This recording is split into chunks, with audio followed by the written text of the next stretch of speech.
Thank you, Governor. Thank you for your service to Florida. We still remember your many contributions and also your service to our country. Another round of applause for Governor Martinez. I also want to thank Chairman Neal for inviting me here tonight.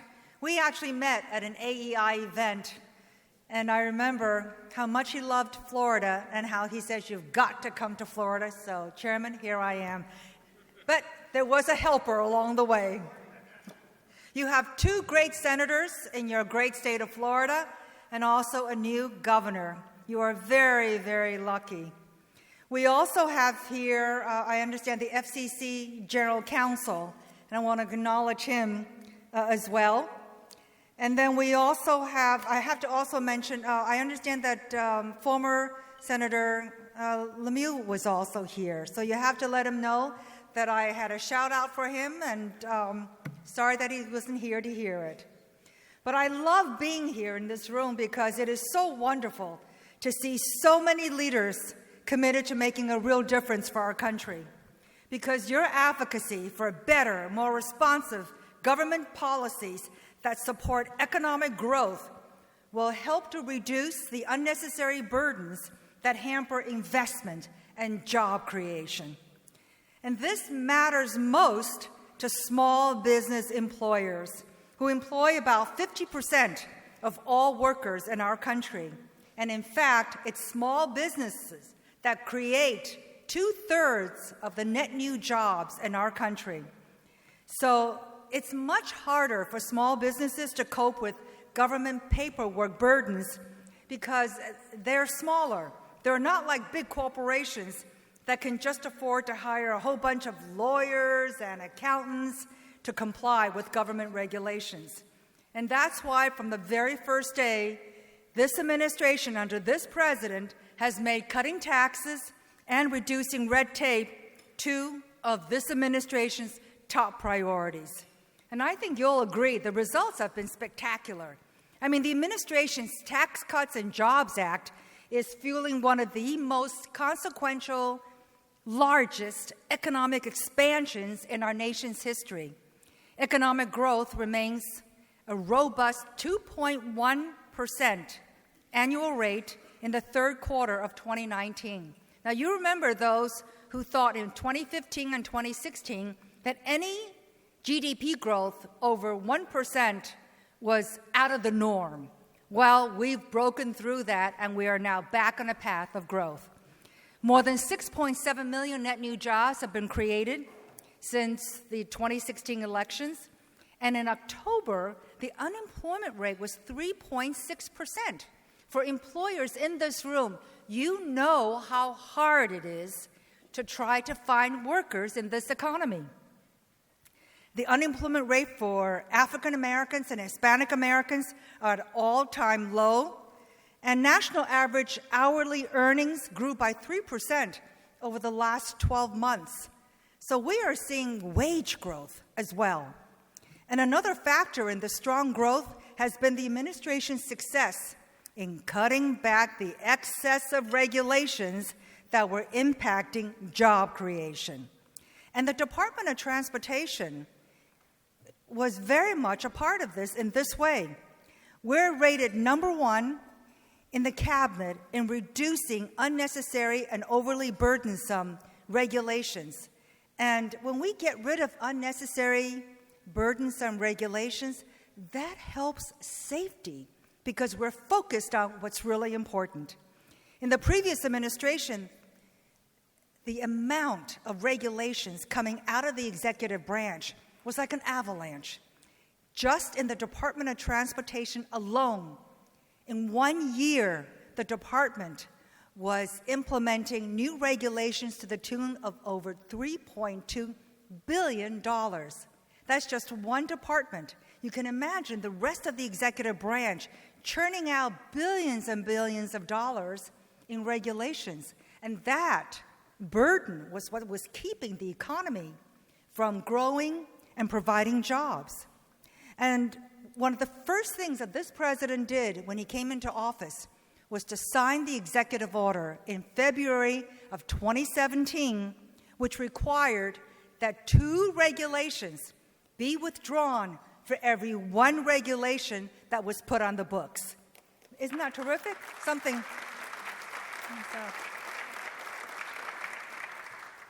So this was a metric that all of us had to comply with. And under this administration, regulatory costs, again, just at the Department of Transportation, has been decreased by a net of $3.7 billion. And I think that deserves some. And the department achieved this by pursuing regulatory reform while ensuring that the regulatory costs we do impose are necessary for safety. The administration is also taking additional steps to boost economic growth, and one of these waiting for the House of Representatives' approval is the United States-Mexico-Canada Agreement, USMCA. This new agreement does more than any prior agreement to eliminate non-tariff barriers and unfair subsidies that hamper job creation. If the House of Representatives will pass this, this will permanently generate an estimated $34 billion in new automotive manufacturing investments and create 76,000 automotive jobs in this country alone. And this USMCA agreement would also give American farmers and dairy producers fairer access to Canadian markets, Mexican markets. So approval of the USMCA agreement will result in stronger growth, more exports, more jobs, and rising wages for Americans. And so this is really important. And then also to support economic growth, all of us across the government, executive branch, are working our various fields. And at the Department of Transportation, we're working to improve transportation systems and infrastructure. And our efforts are guided by 3 priorities. The first one is safety. Safety is always number 1. Number 2 is rebuilding and refurbishing our country's critical infrastructure. Over the last 3 years, the department distributed nearly $200 billion to help state and local governments address infrastructure needs, from roads and bridges to aviation, rail, and transit. And Florida has received more than $8 billion since 2017.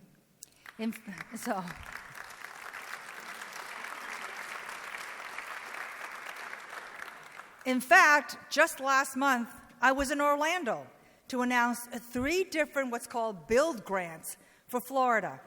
It was $20 million for Orange County, and this is going to support that county's re-imaging mobility project. Jacksonville received $20 million to modernize a cargo terminal on Blunt Island. And Miami received $22 million to enhance a 10-mile mass transit corridor.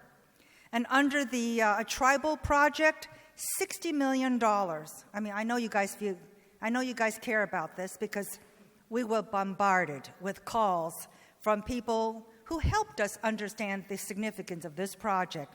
And that was $60 million was awarded to build or repair the infrastructure across a 6.5-mile section of the Tamiami Trail.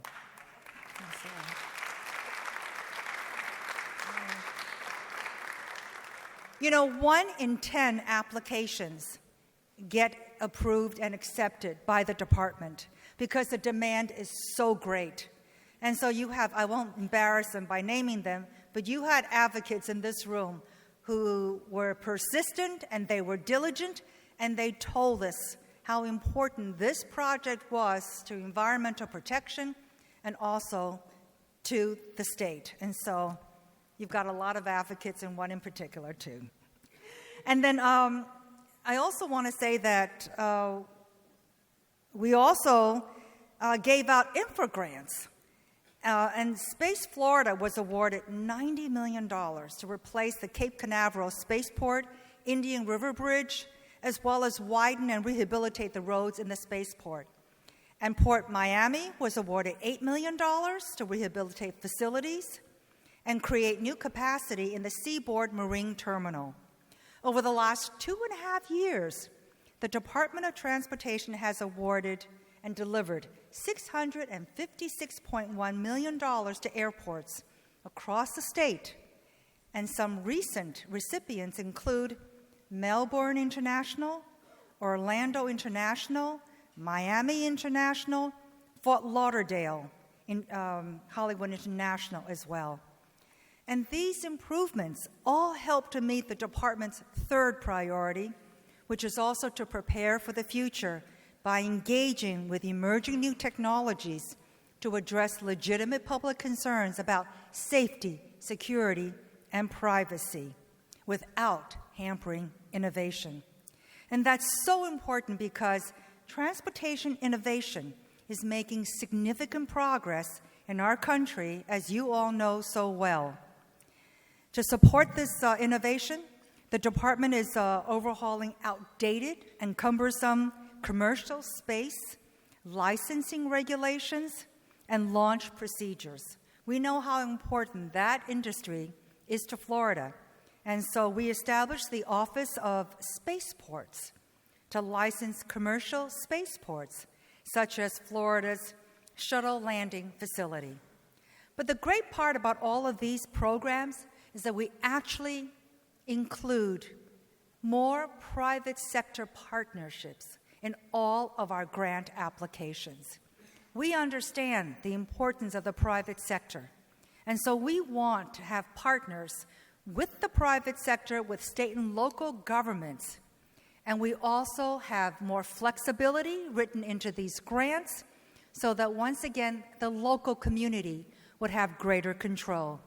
So when we give out these monies, there are real strong principles involved in ensuring that the government is not top-down, not command and control, but that we are working with local communities, giving them the flexibility to decide on a lot of these infrastructure projects.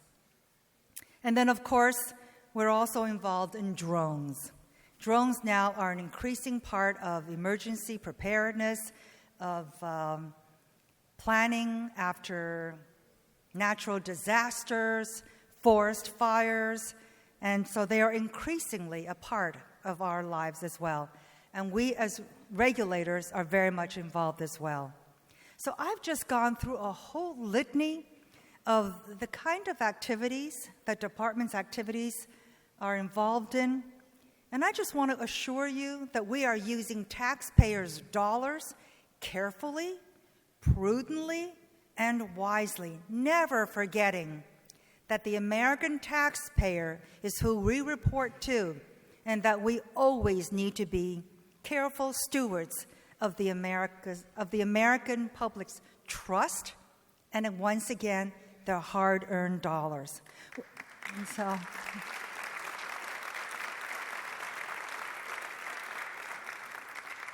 and we're trying to do this while ensuring that our transportation system and infrastructure are safe, reliable, and ready for the future, which is why I am so delighted to be here tonight, because you are guardians of basic principles of freedom, which is to safeguard our citizens' ability to make decisions for themselves, and that the monies that are going to the federal government are not the federal government's monies, but rather the American taxpayers' mandate to the federal government to govern in a responsible, fiscally prudent, and wise way.